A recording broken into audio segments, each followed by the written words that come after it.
Assalamualaikum warahmatullahi wabarakatuh dan selamat menonton kembali ke channel ini.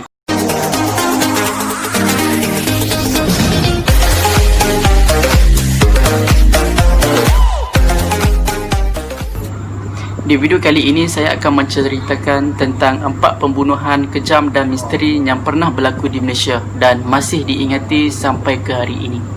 Sebelum itu, kepada anda yang baru saja berkunjung ke channel ini, jangan lupa untuk subscribe, dan kepada anda yang sudah subscribe, saya mengucapkan terima kasih dan let's go. Pertama, Mana Fendi, Bomoh dan Pembunuh. Dengarlah duhai ibuku, rintihan dari anakmu. Kemanakah dikau pergi, menjauh membawa diri. Apa yang terjadi di sekeliling dan keanehan pembunuhan kes ini menyebabkan ia masih tersenarai dalam carta kes pembunuhan paling popular.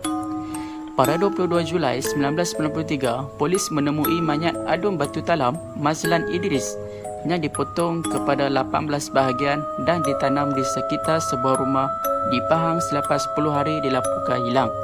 Motif pembunuhan yang diketahui adalah kerana tamakkan harta dan wang ringgit. Beberapa jam sebelum Mazlan dibunuh, mangsa telah dipujuk untuk mengeluarkan wang hampir RM300,000 dari beberapa bank di ibu negara.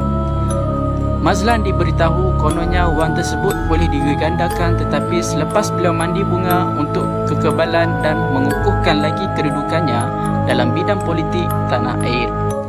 Selepas 2 minggu siasatan dijalankan, pada Julai 1993, Mona dan Effendi telah berjaya diberkas oleh anggota polis dekat Wangsa Maju, Kuala Lumpur. Pada 12 September 1994, bermulalah perbicaraan kes pembunuhan di Mahkamah Tinggi Tan Meloh Pahang. Perbicaraan ini telah membabitkan 7 orang juri.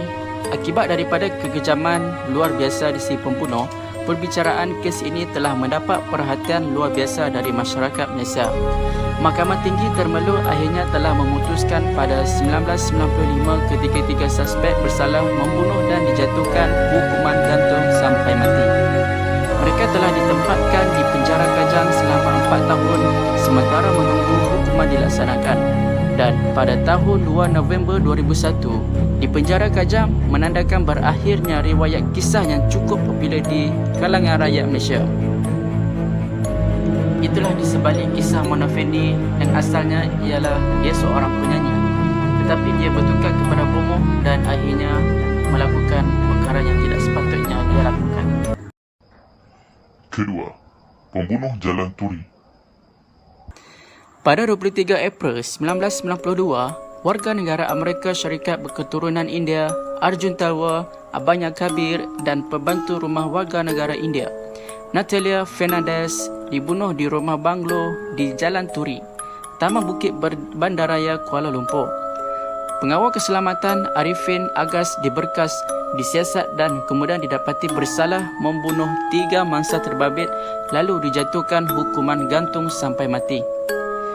Pada waktu kejadian, pesalah berusia 25 tahun itu, menurut laporan akhbar, mayat mangsa ditemui di dalam lubang takungan najis di belakang rumah mereka. Pelbagai versi kejadian aneh serta menakutkan didakwa berlaku di rumah mangsa. Sebilangan saksi mendakwa pernah melihat kelibat kedua kanak-kanak terbabit berdiri di sekitar pintu pagar rumah banglo sebelum ini. Pembunuhan ini juga boleh dikatakan kejam kerana mayat-mayat semua ini telah diletakkan di dalam lubang tumbuhan najis. So, bayangkan. Ketiga, Perogol dan Pembunuh. Mungkin ramai yang tidak tahu Malaysia mempunyai seorang perogol bersiri pada tahun 90-an. Beliau ialah Lin Chong Meng, berasal dari Mentakak Pahang. Dengan ketinggian lebih 6 kaki, ramai wanita yang begitu teruja dengan ketampanannya.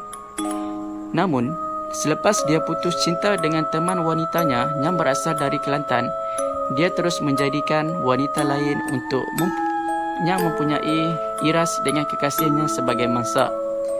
Modus operandinya ialah dengan membuat temu janji dan memasukkan dadah di dalam minuman wanita itu sebelum merogoh dan membunuh kesemuanya. Dia ditangkap pada Ogos 1997 selepas disuspek punca kehilangan 5 orang wanita. Bagaimanapun, hanya satu kes sahaja berjaya dibuktikan. Lee dijatuhkan penjara 15 tahun, namun dia mengalami radam paru-paru selepas 4 tahun dalam penjara dan akhirnya meninggal dunia.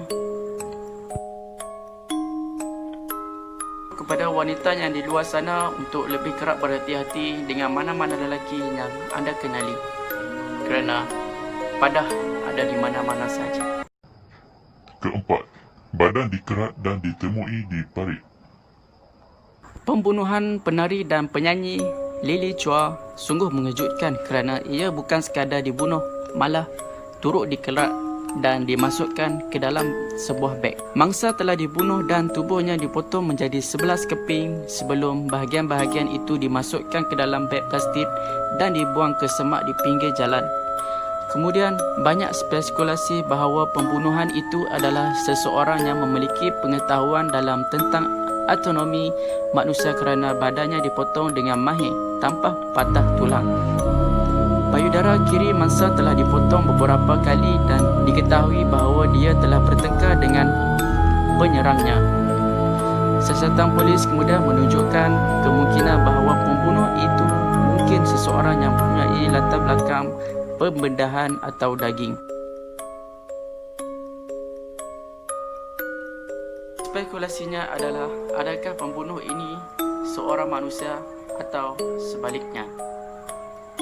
Berikut adalah 4 pembunuhan misteri dan kejam yang saya dapat kongsikan pada video kali ini.